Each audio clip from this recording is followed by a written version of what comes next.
कहे श्याम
भोले भंडरे नहा खुरा के सुखर तेल हल्दी चढ़ावा लागत हवे श्याम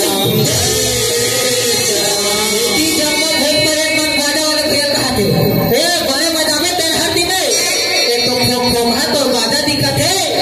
बड़े मजा है श्याम बड़े तो मजा था और कैसे बजाबो कही श्याम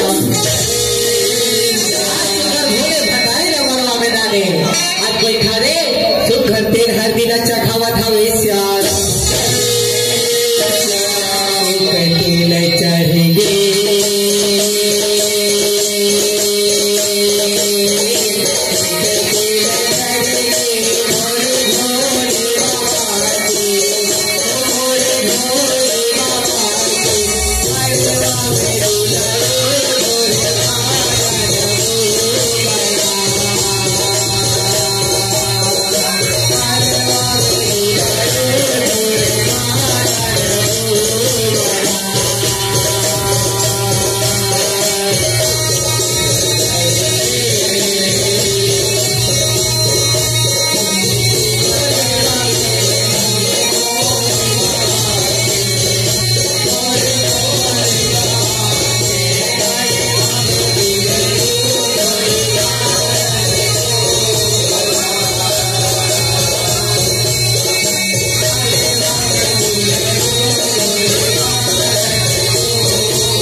झुन्नाला झुलावत हवे श्याम आज झुन्नाला झुलाते कैसे कहे श्याम बोले भंडारे झुन्ना झुलाते तो चलो भगवान ही आनंद मंगल होते बोले भंडारी ला झुन्ना झुलावो कहे श्याम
भोले भंडारी के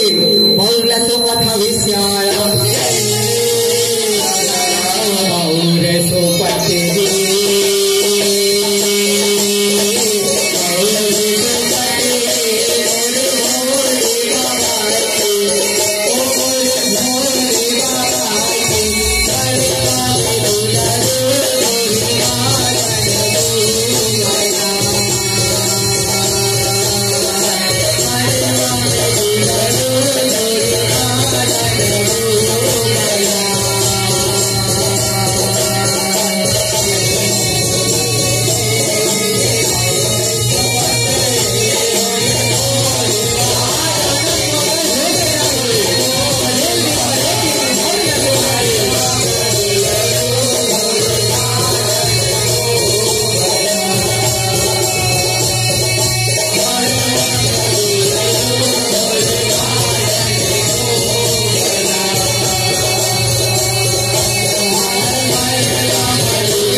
आज बरतिया जागर जम्बो देवी देवता ऋषि मुनि मन हेते आज कैलाश पर्वत में सकलावत हवे श्याम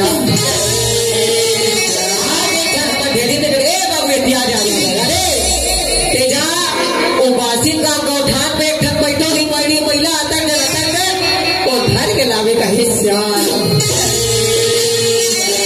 छोटे भूत रह जाए हो महिला रात से गौठान में आए उड़ावत उड़ावत दौड़ावत दौड़ावत गिरा भक्त नारा था वे श्याम महिला हे बखंडा मारी चली हीरा हो मारी चली हीरा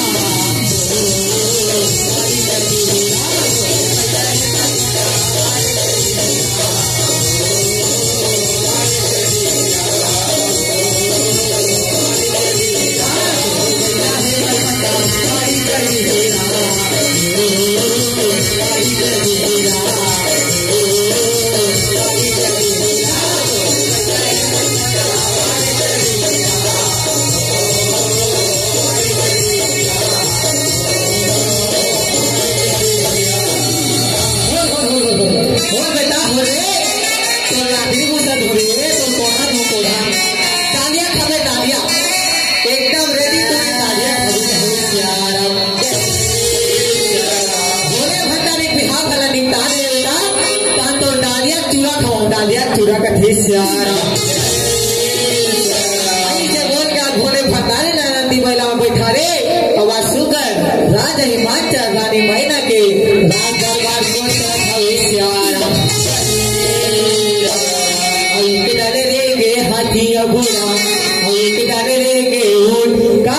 एक दल रेंगे वो अब भोले बाबा के मारे बियावे नाचो चारों कूद का भैया नाचो चारों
आज वहाँ के जंगो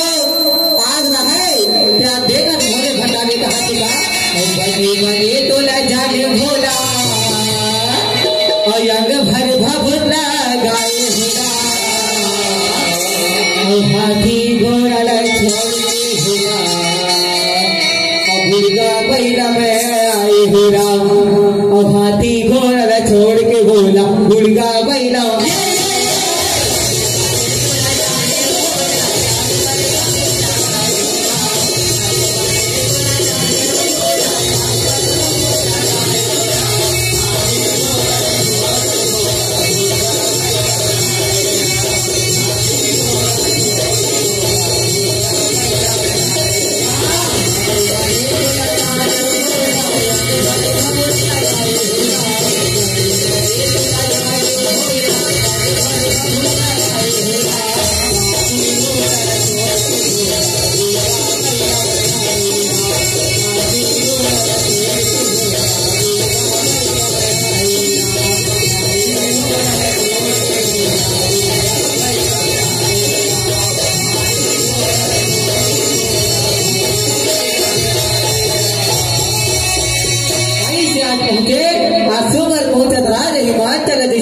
चले तो कल बरातिया के तेरे नगर में पहुंच गए। आज राजा हिमाचल ने बड़ा दिया तो घर पर खावा था वेश्यार आज तो घर की राजा हिमाचल बरातिया पर खाते बेटी जोगनी को रेतीन मन इतना सुगर राजा गावत कैसे चला था वेश्यार लाडी परिसा लाडी है धमाल लाडी लाडी परिसा लाडी है धमाल लाडी है उजरे राजा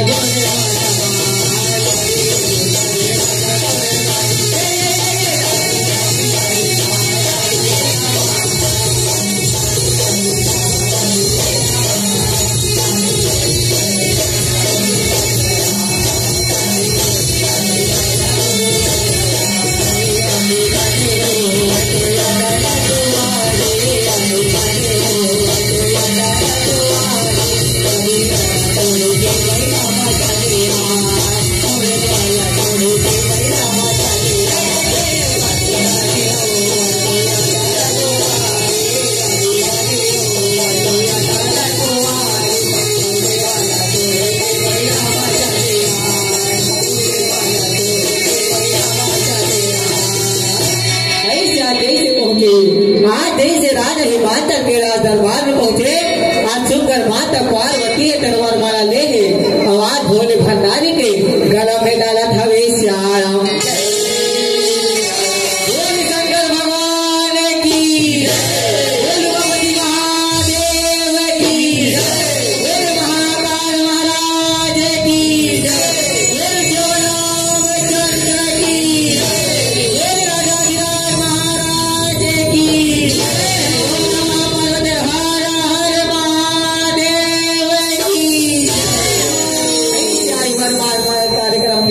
आवाज सुनकर बिहार में बैठा था वेश्यार आज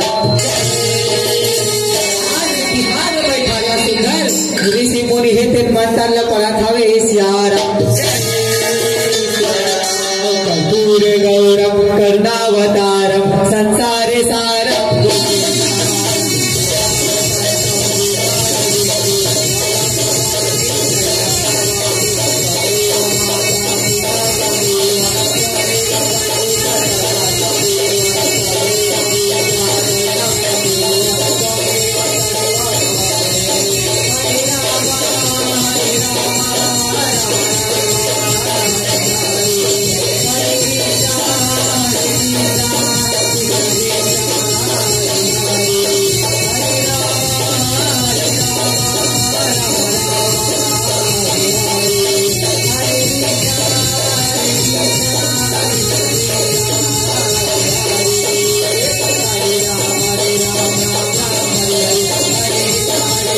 हरे राम